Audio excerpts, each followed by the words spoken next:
Hello students, welcome back to my YouTube channel. आज की video में हम करेंगे प्रश्नावली 1.4। प्रीवियस लेक्चर में हमने 1.3 तक एक्सरसाइज कंप्लीट कर दी थी। प्रश्नावली 1.4 जो है वो बेस्ड है पूर्णांकों के विभाजन के ऊपर। ठीक है, तो पहले कुछ बेसिक कवर कर लेते हैं कि किस तरह से हम पूर्णांकों का विभाजन करेंगे और इसमें क्या रूल्स रहेंगे। इसके बाद हम प्रश्नावली 1.4 पे चलते हैं। ठीक है, पूर्णांकों के विभाजन के लिए हमारे पास दो रूल्स रहेंगे यहाँ पे। एक रहेगा, अगर हम कोई a है उसको डिवाइड करते हैं -b से, तो वो बन जाएगा -a डिवाइडेड बाय b। अगर -a है मतलब कोई ऋणात्मक पूर्णांक है, उसको डिवाइड किया जाए एक ऋणात्मक पूर्णांक से, तो इसमें माइनस माइनस कट जाएगा या माइनस माइनस प्लस हो जाएगा और वो बन जाएंगे धनात्मक पूर्णांक दोनों। ठीक है, a डिवाइडेड बाय b। अब इसको थोड़ा एग्जाम्पल की तरफ से समझते हैं। जैसे आ गया -4 डिवाइडेड बाय -3। डिवाइड मतलब डिवीजन। ठीक है, विभाजन हो रहा है, यानी ऐसे लिखेंगे इसको। इससे समझ लो कि माइनस माइनस प्लस हो गया, या माइनस माइनस कैंसिल हो गया। ठीक है, तो इससे बन जाएगा 4/3, यानी 4 डिवाइडेड बाय 3। ठीक है, बन गया। आया समझ? वैसे ही a डिवाइडेड बाय -b। अब यहाँ पे 4 डिवाइडेड बाय -3। ठीक है, एक धनात्मक पूर्णांक है, ऋणात्मक पूर्णांक है, तो ये बन जाएगा माइनस ऊपर आ जाएगा। ठीक है, मतलब ऐसे करो इसको, 4 डिवाइड बाय -3 मतलब ये ऊपर लग जाएगा, -4/3 बन जाएगा। इसका मतलब हुआ -4 डिवाइड बाय 3। ठीक है, -a डिवाइड बाय b। आया समझ? तो ये इसमें बेसिक था। अब प्रश्नावली 1.4 पे चलेंगे, विभाजन वाले क्वेश्चन करेंगे तो हमारे को ज्यादा समझ आएगा। ठीक है, तो प्रश्नावली 1.4 पे चलते हैं। -30 डिवाइड बाय 10। ठीक है, फर्स्ट क्वेश्चन में हमने बोला है इन्होंने कि प्रत्येक के मान ज्ञात कीजिए। ठीक है, जिसमें a b c पार्ट ऐसे दिए गए हैं। ए पार्ट में दिया गया है एक ऋणात्मक पूर्णांक और दूसरा धनात्मक पूर्णांक। ठीक है, तो इसमें क्या हो जाएगा, -30 डिवाइडेड बाय 10 का मतलब क्या हुआ, -30 को डिवाइड किया 10 से। ठीक है, यही मतलब हुआ, इसको ऐसे लिख दिया। इसमें काट लो, 1 0 से 1 0 कट जाएगी, ये बन जाएगा। या ऐसे कर लो, 10 से कम 10 और 10 दिया 30। ठीक है, 10 दिया 30, तो यह बन जाएगा माइनस का चिन्ह, ये -3/1, यानी इसका मतलब हुआ -3। आए समझ? चलिए नेक्स्ट है 50 डिवाइडेड बाय -5। अब हमारे पास -5 मतलब जो हर है, हर, ठीक है, डिनोमिनेटर वो ऋणात्मक संख्या है। तो 50 डिवाइडेड बाय -5, इसका मतलब मैंने आपको फॉर्मूले में बताया था कि अगर कोई पूर्णांक ऐसा हो a डिवाइडेड बाय -b, तो वो बन जाएगा -a डिवाइडेड बाय b, यानी माइनस ऊपर आ जाएगा, -50/5 हो जाएगा। 5 कम 5, 5 10 कितने होते 50, ये बन जाएगा -10/1।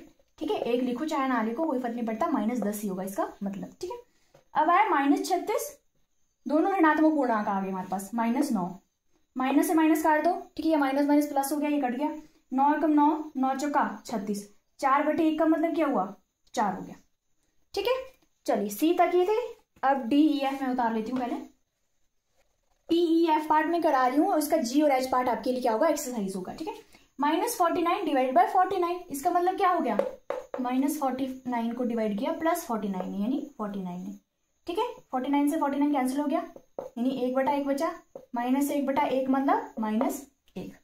ठीक है, अब आइए 13 डिवाइड बाय, पहले ब्रैकेट के अंदर का सॉल्व कर दो, इसको ब्रैकेट खोलो। ठीक है, ये बन जाएगा -2 + 1। -2 + 1 का मतलब क्या हुआ, प्लस माइनस यानी माइनस हो गया, यानी 2 में से 1 गया, 1 बचेगा, साथ में चिन्ह बड़ी रकम का आ जाएगा। 2 यहाँ पे बड़ी रकम है तो बड़ी रकम का माइनस आ जाएगा, यानी ये बन गया 13 डिवाइडेड बाय -1। 13 बटे -1 का मतलब क्या हुआ, -13/1, और -13 क्या आ गया, आंसर आ गया। ठीक है, वैसे ही 0 डिवाइडेड बाय -12। अब इस बात को भी दिमाग में बिठा लो, 0 को किसी भी संख्या से डिवाइड करें तो क्या आने वाला है, 0 ही आने वाला है। ठीक है, किसी भी संख्या को, ऋणात्मक संख्या हो धनात्मक संख्या हो, इससे कोई फर्क नहीं पड़ता, क्या आने वाला है, 0 ही आने वाला है। बस नीचे 0 नहीं होना चाहिए। ठीक है, 0 नहीं होना चाहिए डिनोमिनेटर। ठीक है, बस अगर कोई संख्या होनी चाहिए ऋणात्मक या धनात्मक संख्या 0 के अलावा, तो वो क्या होने वाला है, 0 ही होने वाला है। ठीक है, चलिए जी और एच आपके लिए पार्ट है, जो जी और एच का पार्ट है वो आपके लिए एक्सरसाइज है। चलिए सेकंड क्वेश्चन पे चलते हैं अब। ठीक है, जो इसमें ए और बी दो पार्ट है, इसमें हमने सत्यापित करना है। सत्यापित क्या करना है कि जो लेफ्ट हैंड साइड है वो बराबर नहीं है, इसका मतलब क्या हुआ, इज नॉट इक्वल टू। ठीक है, इक्वल टू का साइन ये है, अगर इसमें से डंडा से लग गया तो ये बराबर नहीं है। ठीक है, इसके बराबर नहीं राइट हैंड साइड के। ठीक है, इसको हमें सत्यापित करना है। तो इसमें हमारे पास ए वाले पार्ट में ए है जो वो है 12 के बराबर, और बी है -4 के, और सी है 2 के। तो इसमें वैल्यू पुट करते हैं, इसको ऐसे लिख लो यहाँ साइड में।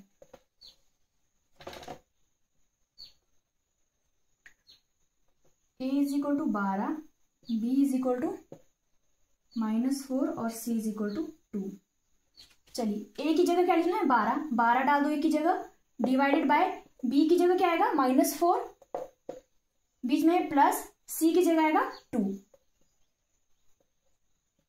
Is not equal to a की जगह आएगा 12, b की जगह -4 और प्लस a की जगह वापस से 12 डिवाइड बाय c की जगह 2, c की जगह क्या डालना है 2 डालना है। अब इसको सॉल्व करो पहले पूरा, इसको ऐसे ही रहने दो। 12 डिवाइडेड बाय -4, पहले ब्रैकेट वालों को सॉल्व कर लो। -4 + 2 क्या होगा, माइनस प्लस माइनस होती है, प्लस माइनस माइनस होता है, यानी 4 में से 2 हम क्या करेंगे माइनस करेंगे। 4 में से 2 घटाओ 2 बचता है। चिन्ह किसका आता है हमेशा बड़ी रकम का, बड़ी रकम के आगे क्या है 4 है, बड़ी रकम इसके आगे है माइनस, तो -2 आ जाएगा। ठीक है, और इज नॉट इक्वल टू, इसको बाद में सॉल्व करते हैं, पहले लेफ्ट साइड पे निकाल लो। ठीक है, ये आ गया 12 डिवाइडेड बाय -2, इसका मतलब हुआ 12/-2, माइनस नीचे नहीं आएगा तो माइनस ऊपर आ जाएगा, रूल्स में पढ़ा है हमने। -12/2 हो जाएगा, 2 एकम 2, 2 6 के 12, इसका आंसर आ गया -6, माइनस ये और 6/1 यानी -6 ही क्या हुआ इसका आंसर हो गया। ठीक है, अब ये इज नॉट इक्वल टू किसके है, इस वाले को सॉल्व करते हैं। ठीक है, 12 डिवाइडेड बाय -4, 12 डिवाइडेड बाय -4 है इसका मतलब, तो -4 आगे है प्लस, इसको 12 डिवाइडेड बाय 2 का मतलब हो गया 12/2। आया समझ, चलिए इसको करो, ये आ जाएगा -12/4 प्लस 2 एकम 2, 2 6 के 12, ये आ जाएगा 6/1। अब इसको भी कर दो, 4 एकम 4, 4 3 12, यानी -3 + 6, एक नीचे लिखो चाहे ना लिखो कोई फर्क नहीं पड़ता है। -3 + 6 का मतलब क्या हुआ, प्लस माइनस माइनस होगा, 6 में से 3 घटा दो, 3 आगे, बड़ी रकम का चिन्ह ही रहेगा, बड़ी रकम प्लस की हमारे पास तो प्लस ही रहेगा, तो इस तरफ आया हमारे पास -6 और ये 3, यानी -6 इज नॉट इक्वल टू 3। ठीक है, लेफ्ट साइड पे -6 आया, राइट साइड पे क्या आया 3 आया, जो कि क्या है दोनों बराबर नहीं है। ठीक है, तो जो इसका ए वाला पार्ट है वो हो गया, अब इसका बी वाला पार्ट करते हैं, इसमें अलग वैल्यू दी है। ठीक,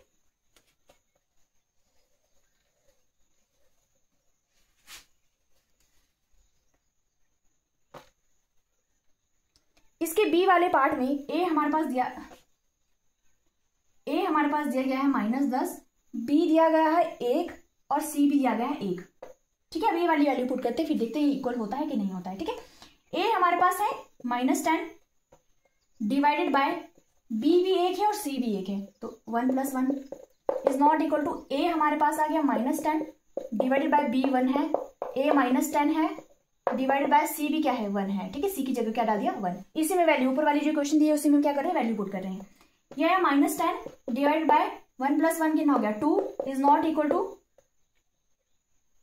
ये कितना हो गया, इसका मतलब क्या हुआ -10 डिवाइडेड बाय 1 यानी -10/1 प्लस इसका मतलब क्या हुआ, इसका मतलब ये हुआ -10/1 हुआ कि नहीं। ठीक है, इसका मतलब हो गया -10 डिवाइड बाय 2 मतलब -10/2, इसको कर लो, 2 एकम 2, 2 पंजे 10, यानी ए वाली साइड का आ गया -5, -5/1 मतलब -5। ठीक है, -5 आ गया इसका आंसर।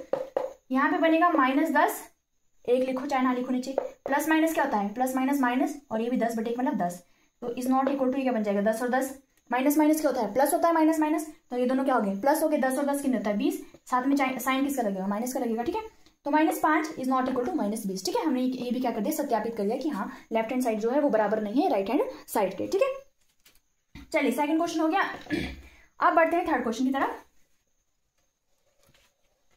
चलिए थर्ड क्वेश्चन में हमने हमारे पास फिल इन द ब्लैंक्स दिए, रिक्त स्थान दिए गए हैं, हमने क्या करना है इनको भरना है। पहला दिया है 369 divide by dash is equal to 369, 369 यानी 369 को अगर हमने किसी चीज से डिवाइड करा और क्या है वापस से वही रकम आ गई, तो ऐसी कौन सी मतलब रकम आ जाएगी, यहाँ पे कौन सी संख्या आ जाएगी 1। ठीक है, 369 डिवाइड बाय 1 का मतलब क्या होगा, 369 डिवाइड बाय 1 का मतलब क्या होगा 369 ही होगा। ठीक है, तो इधर आ जाएगा 1। अगला है -75 डिवाइड बाय समथिंग, इधर कुछ, और फिर वो आ जाएगा -1, तो इसको -1 बनाने के लिए हमारे को इसी रकम से क्या करना पड़ेगा भाग करना पड़ेगा, तो 75 ही आएगा, साथ में माइनस है ये वाली प्लस की रखनी पड़ेगी, तभी क्या आएगा हमारे पास -1 आ जाएगा। ठीक है, यहाँ पे आएगा -206 डिवाइड बाय समथिंग और 1, ठीक है। तो 1 आएगा यानी 206 ही करना है, बट इधर माइनस है और इधर प्लस का है, तो इधर भी क्या करना पड़ेगा माइनस, ताकि माइनस से माइनस कट जाए, हमारे पास सिर्फ एक ही बचे, एक धनात्मक संख्या ही बचे। अब ऐसे ही -87 है, इसको डिवाइड करना है किसी के साथ जो -87 ही आए, तो 1 ही आएगा, ठीक है। 1 से डिवाइड कर दो, -87 ही रहेगा। वैसे ही -87 है, उसको भी डिवाइड करना है, लेकिन मैंने दो बार लिख दिया क्या ये? अच्छा, यहाँ पे +87 है। अगर -87 इसको डिवाइड करना है किसी के साथ, तो भी 87 ही आएगा। तो 1 तो आएगा ही, बट हमने इस पिछली रकम में हमारे पास -1 था, ठीक है, -87 था, बट यहाँ पे क्या है +87। प्लस बनाने के लिए ये भी माइनस का करना पड़ेगा, ताकि माइनस से माइनस क्या हो जाए, कैंसिल हो जाएगा और हमारे पास एक धनात्मक संख्या बचे, ठीक है। लीजिए, ई तक है, जी और एच वाला क्या करेंगे, एफ जी एच वाला आपके लिए क्या होगी, एक्सरसाइज होंगी। चलिए 4th क्वेश्चन की तरफ बढ़ते हैं अब, ठीक है। 4th क्वेश्चन में हमारे पास दिया गया है a divided by b is equal to -3। हमने ऐसे 5 युग्म लिखने, एक मैं लिख रही हूँ, 4 तुम लोग लिखोगे, ठीक है। एक आपके पास ऑलरेडी दिया गया है, ठीक है, जैसे 6 और -2, ठीक है। 6 और -2 है, जिसमें 6 है डिवाइड बाय -2, और ये कितना बन जाएगा, -3 ही बनेगा, ठीक है। 2 3 6 होते हैं। वैसे हमने एक और युग्म मैं तो आपको देती हूँ, ताकि बाकी के 2 आप करलेना, ठीक है। तो जैसे एग्जाम्पल ले लो, इसका क्या बन जाएगा, a -3। 4 3 भी कितने होते हैं, 4 3 12 होते हैं। अगर मैं लिख लू 12 a को और b को मान लू 3, नॉट 3, अगर मैं a को लिखू -12 और b को लिखू 4, -12 डिवाइड बाय 4 कितना हो जाएगा, -12/4, 4 एकम 4, 4 3 12, आ गया -3, आया कि नहीं। तो एक युग्म हो गया -12 और 4, ठीक है। बाकी की 3 आप ढूंढो और लिख लो। चलिए 5th क्वेश्चन की तरफ चलते हैं। ये बोल रहे हैं अगर दोपहर 12 बजे का तापमान हमारे पास 0 से 10 डिग्री सेल्सियस ऊपर था, तो हम पहले वैसे ही थर्मोमीटर वाला बनाना, पिछले एक्सरसाइज में किया था हमने, ठीक है। ऐसे थर्मोमीटर बना लेते हैं, 0 है, ऐसे लिख के चलो 5, 2 करके लिखो, 2 क्योंकि ना 2 डिग्री सेल्सियस कम भी करना है। 2 डिग्री, ये 4 डिग्री, 6, ठीक है, एक इनके बीच में 6 8 और 10, ठीक है। इस तरफ बना दो 2 4, सॉरी -2 -4 -6 -8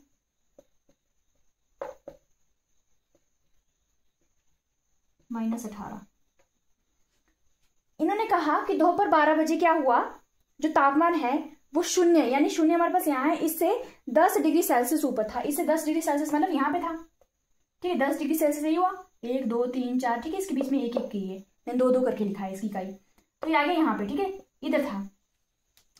यदि आधी रात तक 2 डिग्री सेल्सियस प्रति घंटे की दर से कम होता है, तो किस समय तापमान 0 से 8 डिग्री सेल्सियस नीचे होगा। तो 0 से 8 डिग्री सेल्सियस नीचे मतलब इधर -8 पे, यानी, और 2 2 डिग्री सेल्सियस, मैंने 2 2 डिग्री सेल्सियस की इकाई ली, तो 2 2 डिग्री सेल्सियस क्या हो रहा है, प्रति घंटे की रफ्तार से कम हो रहा है, ठीक है। तो दोपहर को 10 बजे है और 2 2 डिग्री सेल्सियस कम हो रहा है, तो कितने बजे होगा, ठीक है, हर घंटे। ये दोपहर के 12 बजे, फिर 1 बजे इधर पहुंच जाएगा, 2 बजे इधर, 3 4 5 6 7 8 9, 8 में कब बजे, 8 में क्या बज गए, रात के 9 बज गए, ठीक है। तो 9 बजे क्या हो जाएगा, 9 बजे इसका 0 से माइनस, मतलब 0 से 8 डिग्री नीचे का मतलब क्या हुआ, नेगेटिव, ऋणात्मक संख्या, यानी -8 डिग्री सेल्सियस। तो -8 डिग्री सेल्सियस टेम्परेचर कब होगा, 9 बजे होगा रात के, ठीक है। वैसे ही अगला पूछा है आधी रात को तापमान क्या होगा, ठीक है। आधी रात का मतलब, इनका मतलब है 12 बजे रात के, ठीक है। तो 9 बजे इतना है, 10 इधर बचेगा, 11 और 12 डिग्री, मतलब 12 बजे कब कितना हो जाएगा, 12 बजे होगा -40 डिग्री सेल्सियस जो हो जाएगा टेम्परेचर हो जाएगा, ठीक है, -40 डिग्री सेल्सियस, ठीक है। अब चलते हैं 6th क्वेश्चन पे, देखते हैं इसमें क्या है।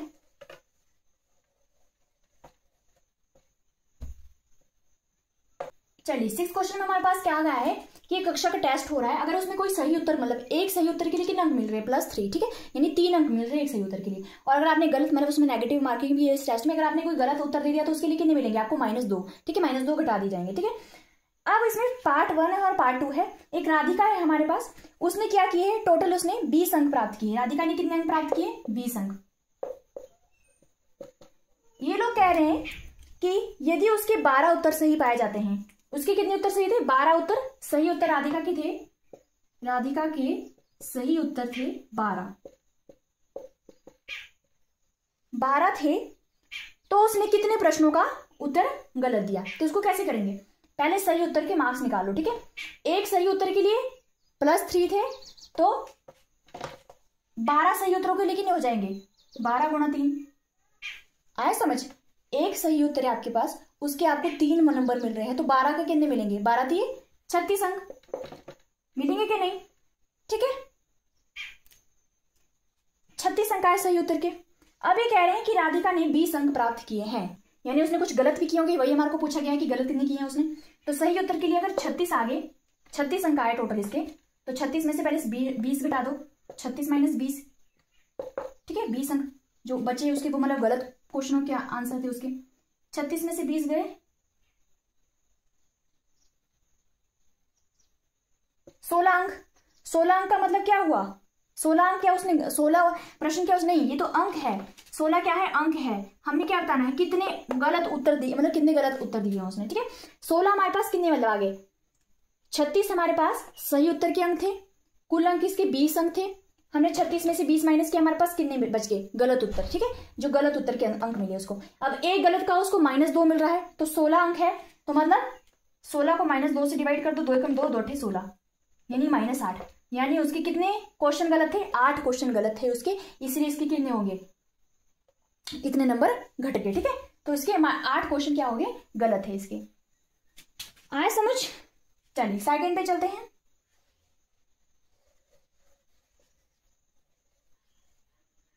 सेकंड पे हमारे पास एक मोहिनी है,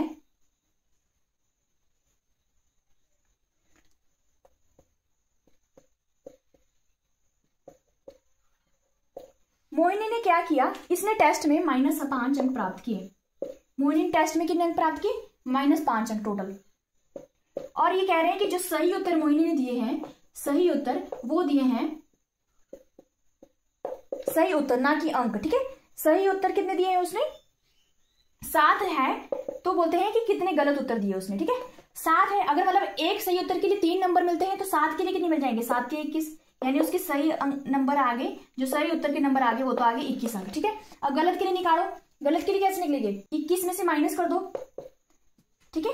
ये सही उत्तर के अंक है, ये टोटल अंक किसको मिले, ठीक है। अगर हम सही में से टोटल अंक माइनस कर देंगे, तो मतलब गलत उत्तर के हमारे पास अंक आ जाएंगे।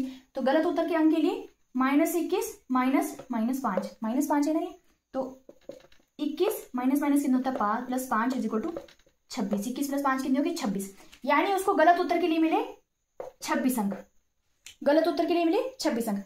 एक उत्तर के लिए क्या है, -2 कट रहे हैं, तो 26 अंक आए हैं। तो गलत उत्तर के प्रश्न कैसे निकालेंगे, -26/2, 2 × 2 = 13, यानी उसने -13, यानी उसने कितने 13 उत्तर क्या दिए हैं, गलत दिए हैं उसने 13। ये हमारे से क्वेश्चन पूछा कि कितने गलत उत्तर दिए हैं, तो उसने 13 क्वेश्चन के गलत उत्तर दिए हैं। चलिए इस एक्सरसाइज और चैप्टर के लास्ट क्वेश्चन पे चलते हैं, इसके बाद हम नेक्स्ट चैप्टर शुरू करेंगे। 7वां क्वेश्चन है, एक उत्पादक किसी खान कूपक में 6 मिनट प्रति मिनट की दर से नीचे जाता है। यदि नीचे जाना भूमि तल से 10 मीटर ऊपर से शुरू होता है, तो -350 मीटर पहुंचने में कितना समय लगेगा। खान में काम करते हैं, ठीक है। वो क्या करना है, एक खान है, उसके नीचे जाना है उनको। यदि नीचे जाना भूमि तल से 10 मीटर, ठीक है। ये हमारे पास भूमि तल है, इससे नीचे जाना है कहाँ, -350 मीटर तक। नीचे वाले को हम ऋणात्मक संख्या से डिनोट करते हैं, इसलिए -350 मीटर। इसमें कंफ्यूज नहीं होना है, -350 मीटर इसलिए लिखा है क्योंकि जमीन के नीचे की बात हुई है, हम ऋणात्मक संख्या, ठीक है। भूमि के ऊपर हमने जाना है, ये बोला कि भूमि के ऊपर 10 मीटर से शुरू करते हैं जाना, प्लस 10 मीटर आएगा ऊपर के लिए। 10 मीटर से शुरू करते हैं, हमने -350 डिग्री में जाना है। ये बोलते हैं 6 मीटर हमारे पास हर मिनट में लगते हैं, प्रति मिनट की दर से। 1 मिनट में वो कितने चलते हैं, 6 मीटर। 1 मिनट में 6 मीटर चलते हैं वो, तो 10 से 6 1 मिनट में पहुंचेगी। जाना है हमारे को, तो पहले टोटल दूरी, कुल दूरी तय बता लो, कुल दूरी कितनी है। कुल दूरी के लिए क्या करेंगे, 10 प्लस इसको -350 नहीं करना है, 10 प्लस मतलब टोटल दूरी कितनी है, 350 यहाँ पे है और 310 इधर है, यानी टोटल दूरी कितनी हुई, 10 + 350 + 10 मतलब 360 मीटर है टोटल दूरी हमारे पास, कुल दूरी है, ठीक है। अगर 1 मीटर में, इसको ऐसे समझो, 6 मीटर हमारे पास कितने मिनट में हो रहा है, 1 मिनट में। 1 मिनट में हो रहा है 6 मीटर, तो 360, 350 + 10 टोटल दूरी 360 मीटर है, वो कितने मिनट में होगा, 360/6 कर देंगे, 6 × 6 = 36, 0 यानी 60 मिनट में। 60 मिनट का मतलब क्या हो गया, 1 घंटा। 1 घंटे में 60 मिनट होते हैं, यानी 1 घंटे में क्या होगी, जो पूरी दूरी क्या करेंगे, तय करेंगे। ठीक है, इसी के साथ हमारे पास प्रश्नावली 1.4 है वो पूरी खत्म हो जाती है। आज चैप्टर भी कंप्लीट हो गया। इसके बाद मिलते हैं हम नेक्स्ट चैप्टर में। ठीक है, तब तक के लिए thank you, have a nice day.